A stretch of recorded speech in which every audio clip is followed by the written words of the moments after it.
అందరికీ నమస్కారం. నేను స్వరూప పొట్లపల్లి. దేశ ముఖ చిత్రాన్ని మార్చేసే ఎన్నికల ఫలితాలు వచ్చేశాయి. జాతీయ స్థాయిలో ఎన్డీఏ, ఇండి కూటమి నువ్వా నేనా అన్నట్టుగా పోటీ పడ్డాయి. ఇటు ఏపీ వరపు చూస్తేనేమో ప్రభంజనం సృష్టించింది కూటమి. తెలంగాణకొస్తే మొత్తం ఉన్న 17 ఎంపీ సీట్లలో 8 బీజేపీకి, 8 కాంగ్రెస్కి ఇచ్చి జనం సమన్యాయం పాటించారు. ఒకటి మనకి తెలిసిందే ఎంఐఎంకి కట్టబెట్టారు.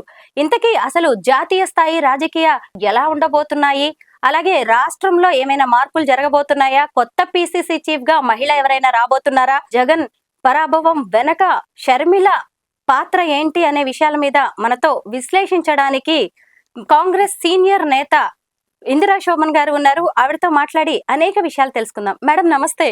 నమస్తే అమ్మ. ఎలా ఉన్నారు? Fine good. Madam, next TPCC chief ఎవరనే దాని మీద కొంత ఇంట్రెస్టింగ్ చర్చ అయితే జరుగుతుంది.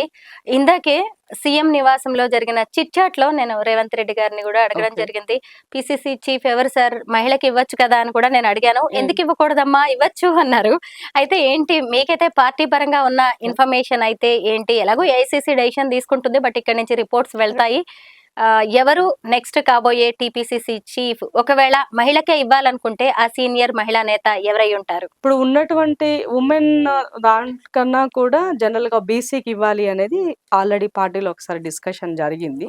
సో ఎందుకనంటే ఇవాళ ముఖ్యమంత్రిగా రేవంత్ అన్న ఒక రెడ్డి సామాజిక వర్గం నుంచి ఉన్నారు. డిప్యూటీ సీఎంగా బట్టి విక్రమార్క ఎస్సీ సామాజిక వర్గం నుంచి ఉన్నారు.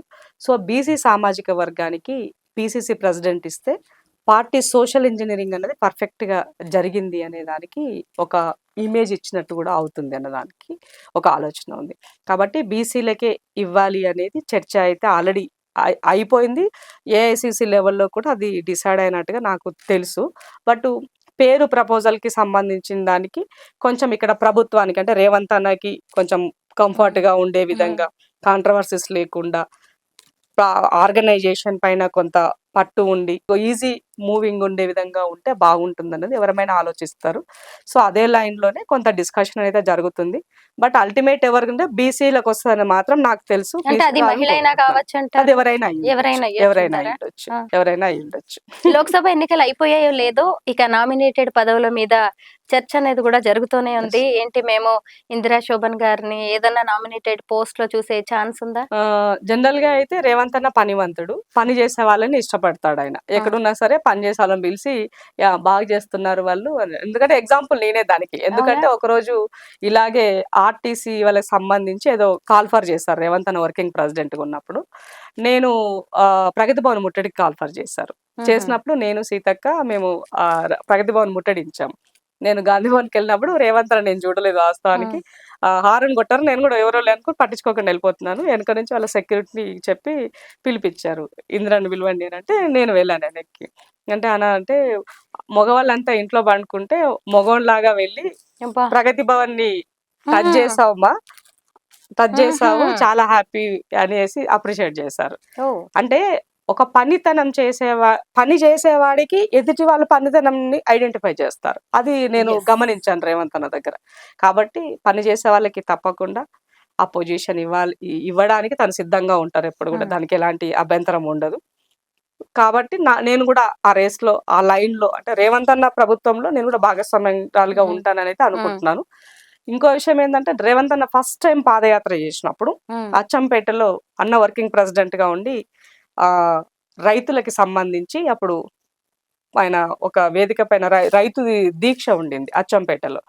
ఆ దీక్షకి అంటే నాకు బేసిక్గా అచ్చంపేట నా బర్త్ కాన్ఫరెన్స్ అవుతుంది. అది అచ్చంపేట అనేది వంశీకృష్ణ అన్న ఆధ్వర్యంలో అన్న డిసిసి ప్రెసిడెంట్ గా ఉండే నేను, సీతక్క, వంశీకృష్ణ వాళ్ళ మిసెస్ ముగ్గురము మేము మల్లురవన్న ఆ వేదిక పైన మేము దీక్షలో కూర్చున్నాం. అన్న సంఘీభావానికి అక్కడికి వచ్చారు. అదే వేదిక పైన పాదయాత్ర అనౌన్స్ చేశారు. రైతుల కోసం, రైతుల కష్టాల కోసం, ఇవి అన్నిటికి పట్ల రైతులకి సంఘీభావంగా నేను పాదయాత్ర చేస్తున్నా, ఈ రోజు నుంచి ఇక్కడ నుంచే చేస్తున్నా అనౌన్స్ చేశారు. ఆ రోజు సాయంత్రం 5:30 ఆ టైంకి. ఆ రోజు మేము అన్నతో నిలబడ్డాం. అట్లాగే అదే పాదయాత్ర కంటిన్యూగా 158 కిలోమీటర్లు ఒక 15 రోజులు 158 కిలోమీటర్లు హైదరాబాద్ వరకు చేశాం. ఆ రోజు అన్నకి అండగా అన్నతో నిలబడ్డాను. ఆయన ఎప్పుడు ఏ ప్రోగ్రామ్ ఏది కాల్ఫర్ చేసిన నేను ఆయనతో నిలబడ్డాను. సో కొన్ని సందర్భాల్లో నేను పార్టీ మారాల్సి వచ్చింది. అప్పటికి అన్న పీసీసీ కాలే. అన్న ఒకవేళ పీసీసీ అయితే ఉండుండేదాన్ని. బట్ అన్న పీసీసీ కానప్పుడు ఇంక నాకు ఉన్నటువంటి కొన్ని ఇబ్బందుల వల్ల ఆ టైంలో నేను పార్టీ మారాను కాబట్టి అగైన్ మళ్ళీ అన్న వెనకకు పిలిచారు. నేను మళ్ళీ పార్టీలో చేరాను.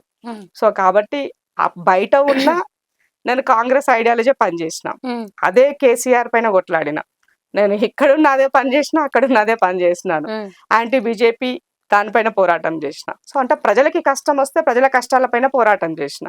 కాబట్టి నా విషయంలో అన్నకి ఆ సాఫ్ట్ కార్నర్ ఉంటుంది, పని చేస్తుంది అనేది ఉంటుంది. కాబట్టి తప్పకుండా నేను దాంట్లో ఉంటానని అనుకుంటున్నాను. నాకు ఇంటర్నల్ గా అన్న వాళ్ళు అంటే ఎలక్షన్ ముందు కూడా అన్న చెప్పింది అది, ఎలక్షన్ అయిపోయిన తర్వాత పట్టించుకుంటా అని చెప్పారు. సరే చూద్దాం.